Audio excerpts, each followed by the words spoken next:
इतिहास के पन्नों को पलटें तो एक ऐसा नाम चमकता है जिसने सदियों तक भारतीय उपमहाद्वीप की किस्मत लिखी।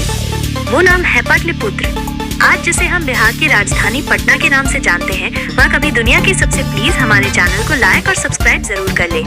शक्तिशाली साम्राज्यों का केंद्र हुआ करता था। कहा जाता है कि जब भगवान बुद्ध अंतिम बार वहां से गुजरे तो उन्होंने भविष्यवाणी की थी कि ये ग्राम आगे चलकर एक महान महानगर बनेगा, लेकिन इसे पानी, आग और आपसी कलह से खतरा रहेगा।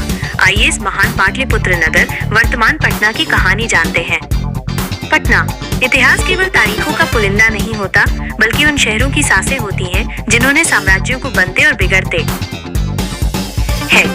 भारत के मानचित्र पर जब हम पटना शब्द को देखते हैं तो शायद आज के व्यस्त यातायात और आधुनिक शोर शराबे के बीच वह प्राचीन वैभव कहीं ओझल हो जाता है। लेकिन 2500 साल पहले इसी भूमि पर पाटलिपुत्र नाम का एक ऐसा महानगर खड़ा था जिसकी तुलना रोम और एथेंस जैसे वैश्विक नगरों से की जाती थी। यह महज एक राजधानी नहीं थी, बल्कि यह ज्ञान, शक्ति, आध्यात्म और राजनीति का वो संगम था जिसने आज के आधुनिक भारत की नींव रखी। जब गंगा के तट पर पड़ा पहला पत्थर, पाटलिपुत्र की कहानी की शुरुआत ईसा पूर्व 5वीं सदी में होती है। पाटलिपुत्र का उदय किसी आकस्मिक घटना का परिणाम नहीं था, बल्कि यह एक सोची समझी सैन्य रणनीति थी। ईसा पूर्व 6वीं शताब्दी में मगध की शक्ति तेजी से बढ़ रही थी। उस समय मगध की राजधानी राजगृह, वर्तमान राजगीर, थी, जो पहाड़ियों से घिरी होने के कारण सुरक्षित थी, लेकिन व्यापार और विस्तार के लिहाज से सीमित थी। मगध के राजा अजातशत्रु को लिच्छवियों के विरुद्ध युद्ध के लिए एक रणनीतिक केंद्र की जरूरत थी। उन्होंने गंगा के किनारे एक छोटे से गांव पाटली ग्राम को और बौद्ध ग्रंथों के अनुसार अजातशत्रु के मंत्री सुनिद और वस्सकार ने इस दुर्ग की रूपरेखा तैयार की थी। अजातशत्रु के पुत्र उदयन ने इस स्थान के सामरिक महत्व को पहचाना और ईसा पूर्व 490 के आसपास अपनी राजधानी राजगृह से स्थायी रूप से पाट स्थानांतरित कर दी।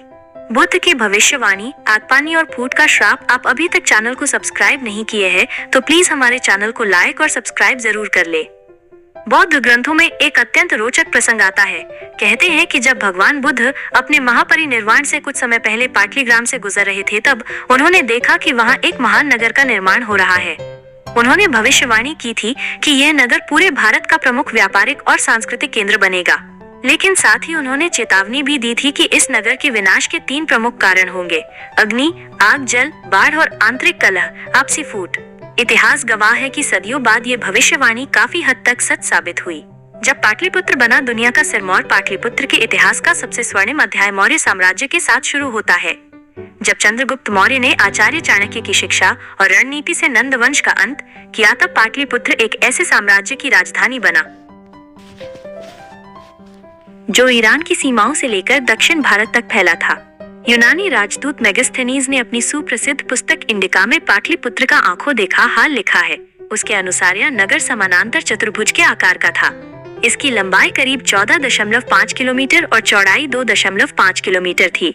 नगर के चारों ओर लकड़ी की विशाल दीवार पैलिसेड थी, जिसमें तीर चलाने के लिए छोटे छोटे छेद बने थे।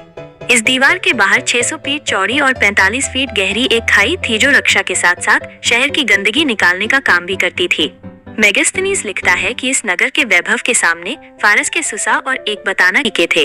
अशोक का धम्म और पत्थर का वैभव। चंद्रगुप्त मौर्य के पोते सम्राट अशोक ने पाटलिपुत्र के स्वरूप को पूरी तरह बदल दिया। मेगास्थनीज ने जिस शहर को लकड़ी का बताया था, अशोक ने उसे पत्थरों की भव्यता से सजाया। अशोक के समय में ही यहाँ भव्य स्तूपों और विहारों का निर्माण हुआ। कहा जाता है कि अशोक का राजमहल इतना भव्य था कि 600 साल बाद जब चीनी यात्री फाहियान वहां पहुंचा तो उसने लिखा कि ये महल मनुष्यों ने नहीं, बल्कि देवताओं ने पत्थर तराश कर बनाया होगा। यही वो शहर है जहां तीसरी बौद्ध संगीत का आयोजन हुआ और यहीं से मोगलीपुत्र तिस के नेतृत्व में दुनिया के विभिन्न कोनों में शांति और धम्म का संदेश भेजा गया। पाटलिपुत्र केवल सत्ता का केंद्र नहीं था, बल्कि ये प्राचीन भारत का वह 0 पॉइंट था जहां से सारी दुनिया को मानवता का पाठ पढ़ाया गया। शिक्षा और ज्ञान की पराकाष्ठा। चाणक्य से आर्यभट्ट तक पाटलिपुत्र की मिट्टी में कुछ ऐसा था जिसने महानतम प्रतिभाओं को जन्म दिया। आचार्य चाणक्य ने इसी शहर की गलियों में टहलते हुए अर्थशास्त्र के सिद्धांतों को जन्म दिया। इसी नगरी ने दुनिया को आर्यभट्ट जैसा महान गणितज्ञ और खगोल शास्त्री दिया, जिन्होंने पहली बार बताया कि पृथ्वी अपनी धुरी पर घूमती है, और शून्य जीरो का सिद्धांत दिया। बाद में गुप्त काल के दौरान पाटलिपुत्र कला और साहित्य का केंद्र बना। समुद्रगुप्त और चंद्रगुप्त विक्रमादित्य के काल में इसे विश्व का सर्वश्रेष्ठ नगर माना जाता था। यहाँ के बौद्ध विहार और मठ उस समय के विश्वविद्यालय की तरह काम करते थे, जहाँ विदेशों से छात्र दर्शन और तर्कशास्त्र सीखने आते थे। पतन की कहानी, आक्रमण और प्रकृति का प्रकोप।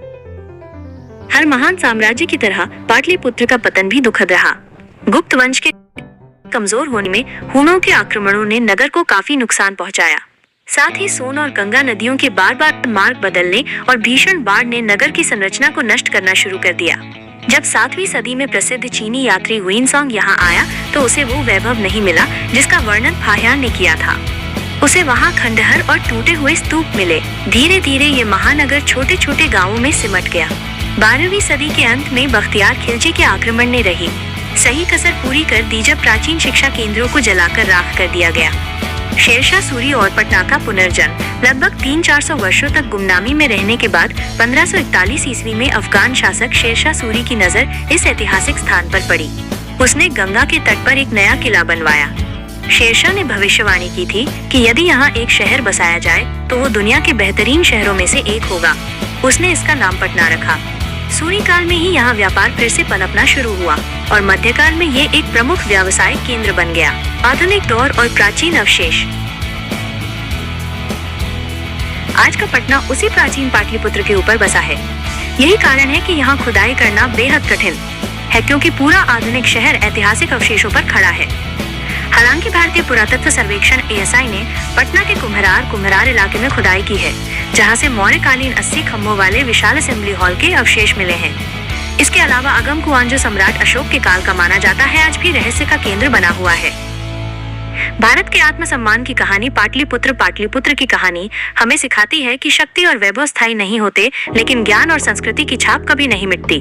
पाटलिपुत्र की कहानी केवल एक शहर के बसने और उजड़ने की नहीं है, बल्कि ये भारत के उस आत्मसम्मान की कहानी है जिसने दुनिया को लोकतंत्र, वैशाली के प्रभाव से राजनीति और आज जब हम पटना की सड़कों पर चलते हैं तो हमें ये याद रखना चाहिए कि हमारे कदमों के नीचे वो इतिहास दबा है जिसने कभी पूरी दुनिया को राह दिखाई थी।